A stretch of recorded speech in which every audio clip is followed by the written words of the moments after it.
This diorama started with a Cyberpunk Stinger design by Second Dynasty. And the first thing I had to do was print it, which I did on my Creality Ender-3 S1 Pro. Thanks Creality for sending me. It's been a beautiful printer and it did an amazing job on the finish for this Stinger. So good, I didn't even need to paint. Once I had all the pieces, all I needed to do was click them together. They clip together using the open lock system. There's a handy build guide, but there's not many pieces, so it's really hard to get it wrong. Having said that, when I got to the end, I looked at it and I thought, oh, this looks odd. So we took the bottom off and put it on the right way round. Oh well. Ooh, but now a big decision. Do I need to paint it? It looks really good as it is. The filament is My Silverness by Piccinng. It's an expensive filament, but I mean, I've never not painted a model, but ooh, maybe if I just use these pens I've just bought instead. This could be so easy. And it was. It literally was paint by numbers. This was so much fun. Just pick some pens. I've got fluorescent neon Hobby Mio markers and metallic Gundam markers. Now the Gundam markers put a little bit more volume out. They're not fluorescent, the ones I've got, and they are metallic though, and they give a lovely finish, even on big flat areas like this. I did mostly fluorescent blue, metallic green, metallic blue on the canopy, some metallic violet at the front of the intakes and wings, some fluorescent orange highlights, and even a black Sharpie. Half an hour later, I was done. Probably my quickest paint job ever. I wanted to take it to the next level though, bringing out all the panel lines. They're like little dents and details on the surface. So I tried my normal enamel washes. Don't. They just highlight the filament lines and don't really do very much. So it was back to the Gundam markers, and they have a fine black panel liner pen. Perfect. And with the lines done, I was done. Time for a base. It's no secret that my favourite bases are picture frames, and I got this snazzy silver one from Hobbycraft. And then it was about playing with my Stinger to work out what angle would look good with this Cyberpunk Bike model that I have. And with that decided, I used 10mm foam to fill the gap at the top of the picture frame so my road will be flush, and started measuring everything out. I'm going to spray paint this later with a spray can, so I sealed the foam with just plain matte Mod Podge to stop it being eaten away by any solvents in that spray can. I wanted to add some neon lights, mostly just the ship firing. But the neon that I bought, you can see it here, it just wasn't bright enough. Even with the lights off, but look how much that LED glows. Time for plan B. Boylai Hobby inspired filament LEDs and tea lights. I tested a few colours, but I like the red best. I'm thinking this is a pew pew pew pew as opposed to a pew type of weapon. So I put pew pew pew marks rather than a continuous sort of groove for the explosions. So each of these marks is a little mini impact crater. For this to work though, the Stinger needs to be at almost a 45-degree angle. And I thought, well, in that case, the guns on the side are impacting in the same line as the front gun. But I didn't take into account the fact they fire and it has to travel further. On the other hand, this is going at the speed of light, so it's almost instantaneous. I'm still not sure about the end result. I have all of these level as they impact.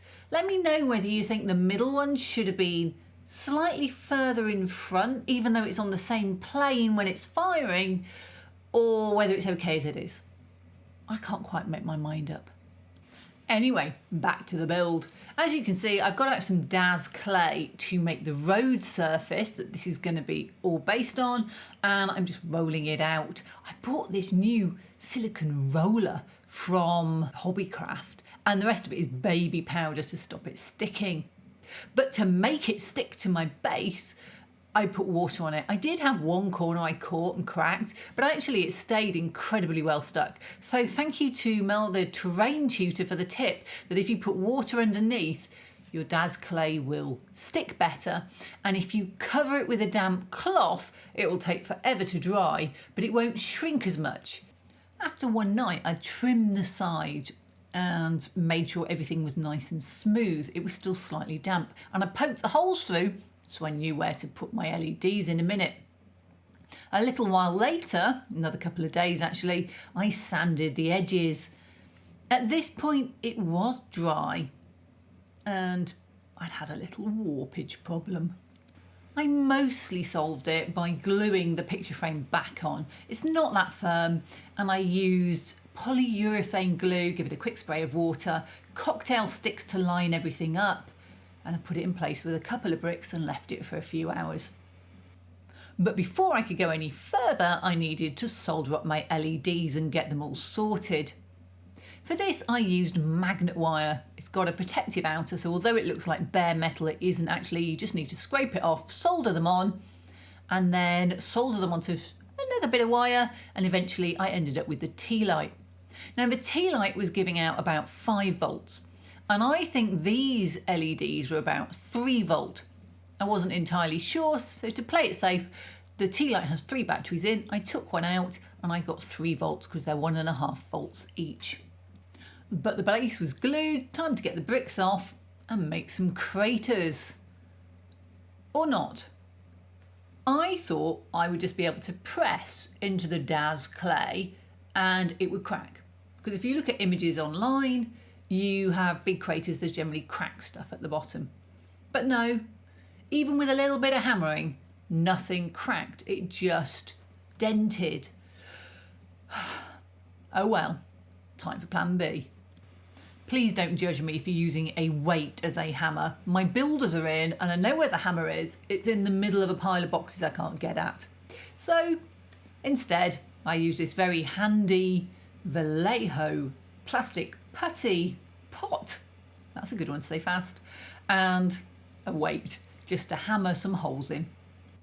When the sanding dust cleared, not ideal. It was fairly easy to get the plaster at the bottom out so I could make the holes a bit bigger, but I still needed it to look like a crater. I rounded the edges with a teaspoon handle, and I'd kept the trimmings from the outside, the flat bits, so I used those to create almost like a exploded tarmac effect. Now, this doesn't work in my head, I know, because it should be going down, not up. Doesn't show that much in the final result, but I felt like I needed something to show the impact, and I wasn't sure exactly how to do it. This seemed to be the best way. So at this end, they're very impacted because they've just been hit, and by the other end, they're just collapsed back onto the tarmac. But with that out of the way, I added some debris. First up, some little slate chippings I had in a bag, then some paving sand. I glued it down with my usual 2-step process. First, isopropyl alcohol and water, about a third 99% isopropyl alcohol. This just helps the glue flow through. Followed it up with a 6th matte Mod Podge, and the rest of it's obviously water.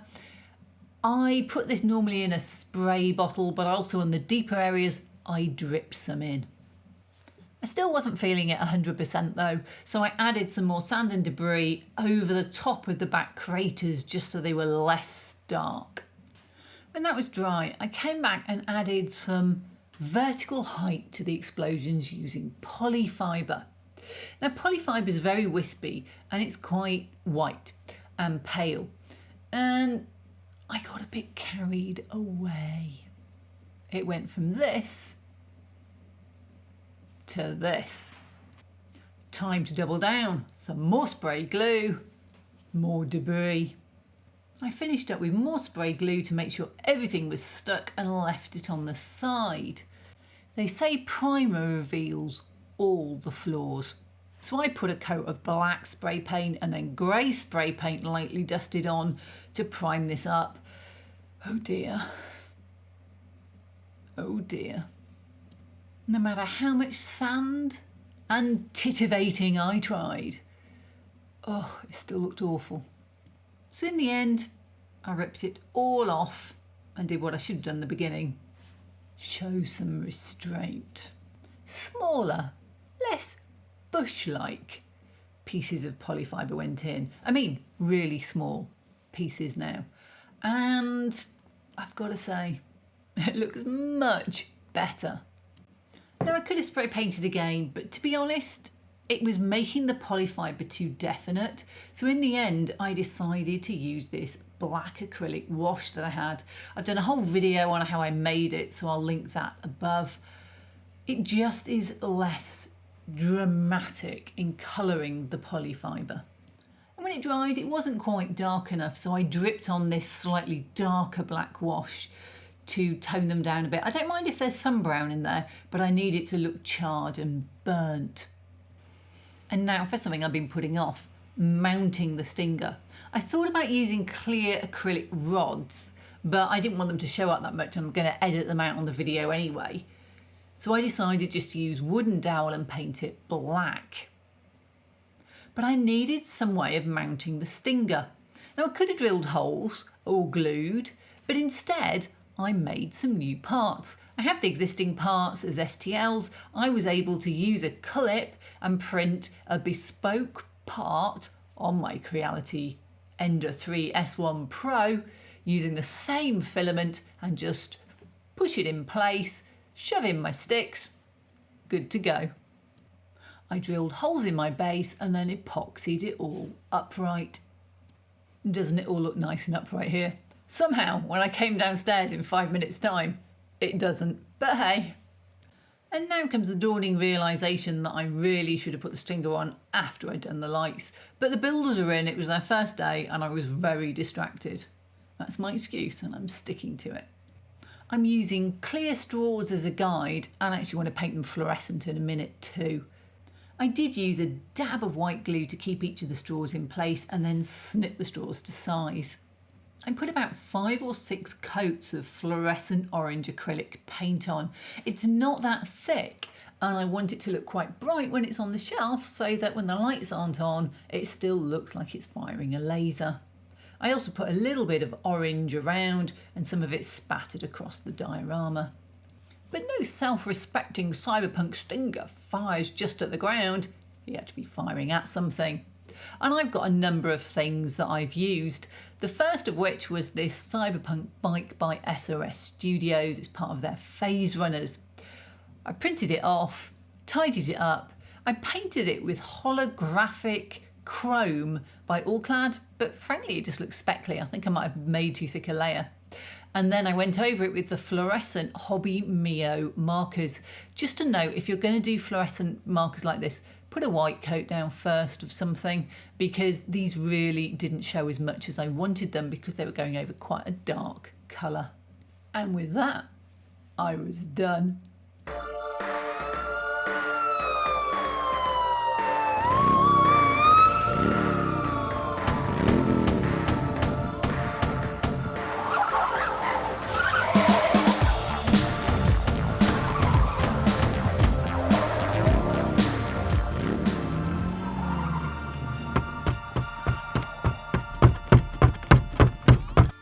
Great about fluorescent paints is this is just black light and this is with the lights turned on.